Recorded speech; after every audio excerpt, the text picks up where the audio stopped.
Sam Prendergast with a man-of-the-match performance to help Ireland to a 32-18 win at Murrayfield. The inaugural kick-on cup going to Ireland. Injuries to Finn Russell and Darcy Graham early on did not help Scotland's cause at all. But regardless of that, all Ireland, and they show again why they are one of the best rugby nations in the world right now. Before we get into it, let me know in the comments what you guys thought of the game. How much did the Finn Russell, Darcy Graham injuries impact Scotland's play? Would the game have been a little bit different if those guys still played? Man, regardless of that, the Irish performance was outstanding. What did you guys think of it? Who played well, who didn't? Let me know in the comments. Hit that subscribe if you haven't already. Let's get into it. So we'll stay on the home team first. We'll stay on Scotland. So I'm going to talk about this quickly and then we'll be done with it. The Finn Russell and Darcy Graham injury, very, very unfortunate. Friendly head-on-head collision. It went in for the tackle. One swung around, the other one hit the other one. Very, very ugly. Darcy Graham got stretchered off. Finn Russell went for HIA test and couldn't continue further. Darcy Graham did have the thumbs up when he was going off. That was at the 21st minute, I think it was. And your playmaker and one of your best players go off. Like, it's tough, man. Could that have changed? Could this have altered the game? If those guys stayed on, how much better could Scotland have done?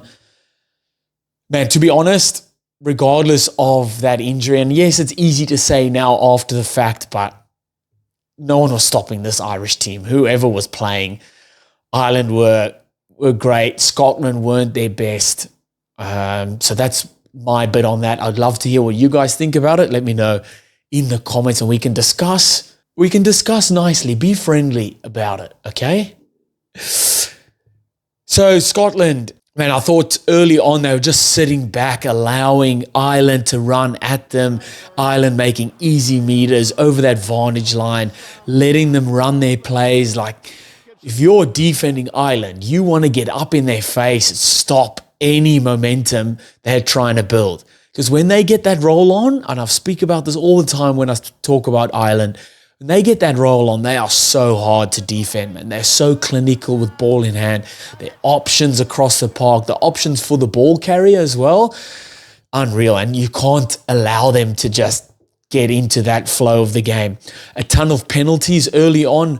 Scotland were conceding, something they struggled with versus Italy. That kept Italy in the game last week. And when they started off like this, I was like, this is... And I said it in my preview as well. You don't want to give anything to Ireland firstly, but just like easy penalties, allowing them into the game. You don't want that at all. They struggled with the pressure that Ireland were giving them defensively. So when Scotland had the ball, Ireland they were really well connected, up in their face, causing handling errors, and just stopping whatever momentum Scotland were trying to build. Ireland were really stopping that well. Yes. And you can almost go back to it the whole time. Like, they didn't have Finn Russell there calling the shots. Tom Jordan moved to fly off. Stafford McDowell came on. They had a 6-2 split. So their two backs went on in the first 20 minutes. It's tough, man. Like, that's the risk-reward thing that you take. You take the risk-reward on that 6-2 split. Your two backline players go down in the first 20 minutes. It's tough, man. It is tough. That defensive pressure that I was talking about from Ireland caused a knock-on from Scotland, caused the ball to, like, Ireland kicked the ball through at one point, and then that's how Duan van der Merwe got yellow carded. That's Ireland applying pressure onto Scotland, and then that pressure causing the Scottish player to do something that is giving him a yellow card. Should that yellow card have been a penalty try? His argument was, I think Tom Jordan was there and the ball ended up going dead. If Calvin Nash wasn't touched, could he have scored that try? I personally think so. The ball wasn't rolling fast enough for him to not get there. I think Calvin Nash would have got there. This is not an Irish bias or anything like that. If it was roles reversed, I think Duan van der Merwe would have got there if roles were reversed, sort of thing. So I thought if you're giving him a yellow card, it's right by the try line. It happened right on the try line. You have to give a penalty try as well, I think, at least. I thought they struggled at ruck time a lot of the times as well. Guys like Peter O'Mahony, Ronan Callagher, Van der Fleer, these guys were getting stuck in there, turning balls over or at least slowing the ball down.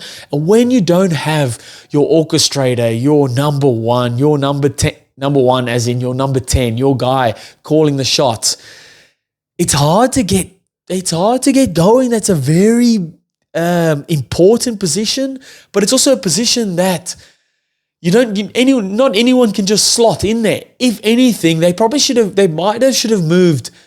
I would have moved Blair Kinghorn to 10 and have Jordan at fullback. Yes, Jordan has played at 10 for Glasgow, but maybe Kinghorn at international level would have had a bit more confidence in his ability. Again, a guy can only do what he can with the ball that he's got. And if the opposition is slowing the ball down and being pests at ruck time and you're getting back football, there's really not much you can do as a fly-off, regardless of how many or how much experience you have there. It makes it really, really hard. I did think at sometimes they were throwing a lot of shape at Ireland, but not penetrating. So they're having the back doors, players are running those short lines, back doors, but no one was penetrating. No one was getting over that advantage line. And it was good for Ireland to just up and out and make those tackles behind the advantage line. They do finally get over for a try. Duan van Merwe's try, that finish. Oh, the offload from McDowell and the finish from Duan. He's a big fella, but he's got hops. He can fly as well. Great finish. They did come out firing in the second half. 2 quick penalties. Had the momentum, and I said this in the preview, when you've got your momentum, like it's hard to play for a full 80 minutes, be in full control. So there's bits of the game where you'll have momentum. When you have that momentum, you need to score points and not just 2 penalties versus Ireland. Especially when you've got your momentum versus Ireland, you need to score tries. And they didn't. Yes, Ben White deserved that try late in the game, but that game was pretty much over by then. And I thought Ben White was one of Scotland's best for sure. Jumping over to Ireland, oh man, huge start, massive tempo, just silky, get straight into their play, right at the line, right in Scotland's faces. 2 or 3 options for the ball carrier, really, really good. The little tip-ons, the coming around the corner. You got someone like Gibson Park who's playing he's in the form of his life at the moment. Anything he touches, any option he takes seems to be the right option, and he's got 3 or 4 options coming around the corner. He's just hitting whoever. They're getting over that advantage line and just continued pressure. And Ireland draw first blood.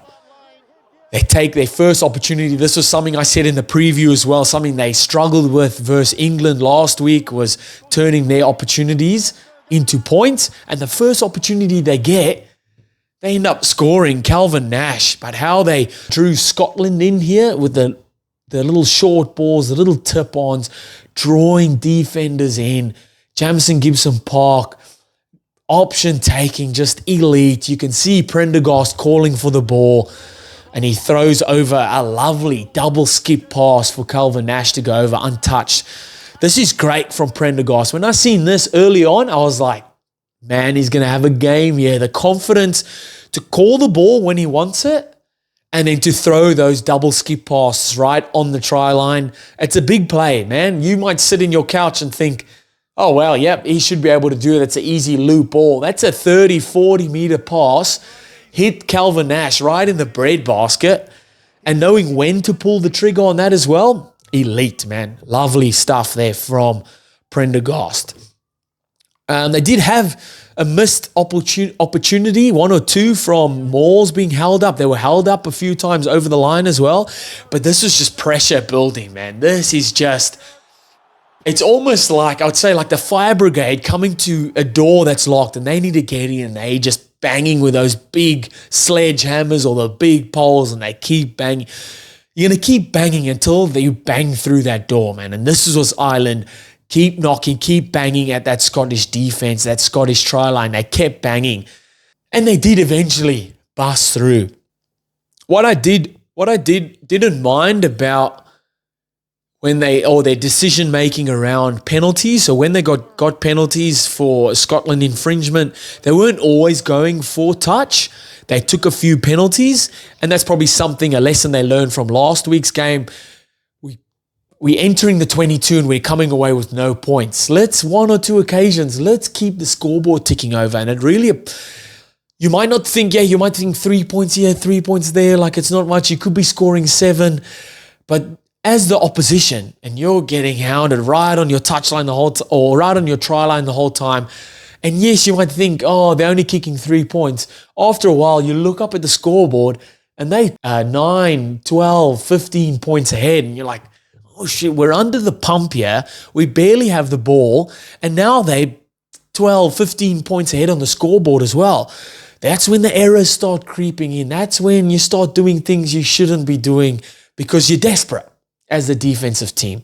And that's smart from Ireland. I think it's a lesson they learned in the England game, and they put it into action here. And when I said about that continued pressure, that team banging the door with their sledgehammer, Caelan Dorris crashes over. Off Prendergast coming down the blind side, getting over that vantage line. Loved him going with ball in 2 hands at the line. Gibson Park coming back down the open side, and again having 4, 5, 6 options in front of him, and he picks the right one. Caelan Dorris crashes over. That is a sight, man. Ireland over the advantage line on first phase, and then on second phase, Gibson Park picking the ball up, coming out, and he's got 4 or 5 Irish players running back at the ball like that. Picks the right one, and Caelan Dorris goes over. I thought Prendergast was unreal, man. Unreal. Man of the match performance. Running at the line more often. That just shows the confidence that he's building at international level. Ball in 2 hands. Loving it. His handling is always elite. His option taking right at the line, getting better and better with every game or every minute. He's wearing that 10 jumper.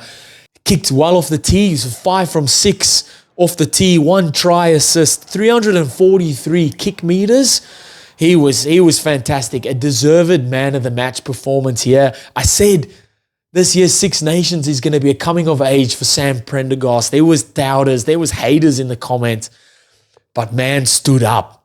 Are we talking British and Irish Lions tour, Sam Prendergast? Think about the other contenders in the Six Nations at the moment. Who's your front runner? For me, Sam Prendergast is the front runner at the moment for the British and Irish Lions tour. You heard it here first. Lineout struggled a bit, I thought, because they had more Grant Gilchrist, Johnny Gray, those guys were competing a bit more at lineout, so there was a bit of disruption at lineout time. I did say in the preview, Scotland, if you stand any chance, you're going to have to disrupt. You need to disrupt the Irish lineouts because that's a massive attacking platform for them. They didn't have the momentum early on in the second half, but they do so well at absorbing that pressure. They take it all in. They hold on to it. They composed. They talking to each other. They know what's happening. They're riding the wave, man. You can't be in control full 80 minutes. So when the other team has the momentum, Ireland just sit back. They compose themselves. They get through their phases or their defensive efforts. And that's what a world-class team does. And when that momentum starts to shift, whether it's a strong defensive effort, a turnover ball, or a crazy play, an intercept, or whatever it is, they turn the ball over and they bounce back. They turn that momentum, they swing that momentum right around. And James Lowe, they go down the other end of the park, and James Lowe skips out of a tackle or a would-be tackle from Blair Kinghorn, and it's try time. And that's absorbed that pressure early on from Scotland. They turn that around and they turn the pressure right back on Scotland. And that's what world-class teams do. They ride that wave of momentum, and when it's their turn, they put the hammer down. They put the throttle down, and they go and score. Unreal. This Irish team at the moment, Unreal. I thought Jack Conan was great. His try was, holy, Jamison Gibson Park, I think, got the call from Hugo Keenan here, a little behind the back box kick in the 22. Keenan gets the ball back. What makes this try for me here is the work rate from Andrew Porter. Look at him go. Yes, they got the advantage, so they would have got the ball. But if the ref had to blow, if they lost the ball there, if Andrew Porter wasn't there to clean out that ruck, ref would have blown it. It would have stopped momentum. They might not have scored then. Andrew Porter is there. He makes sure he cleans out that ruck. Just the work rate from him I think this is the 60th minute or 61st minute. He's there putting in the efforts. I absolutely love this. And then Conan goes over to score. Unreal from Porter. He was one of Ireland's best for sure here. Conan was great as well off the bench. The bench as a whole, Sheehan was great. Jack Crowley when he came on was great as well. Beard when he came on was good. Clarkson, great. Conor Murray, good when he came on. The impact, the energy this bench brings on for Ireland, really, really good. Oh, man, I think Porter, he's a standout here. 16 tackles in 60 minutes for a prop. Get out of here. He was unreal. I thought Conan was good as well. And then Sam Prendergast, deserved man of the match. The three-peat is alive. The Grand Slam is still alive for Ireland. I know Irish fans wouldn't want me to say that because we don't want to put the Mickey on it, but it is still alive. Fantastic win for Ireland away from home at Murrayfield. What did you guys think of the game? Who was your man of the match? Let me know in the comments. I love to hear from you guys. Hit that subscribe if you haven't already, and I'll see you next time. Bye.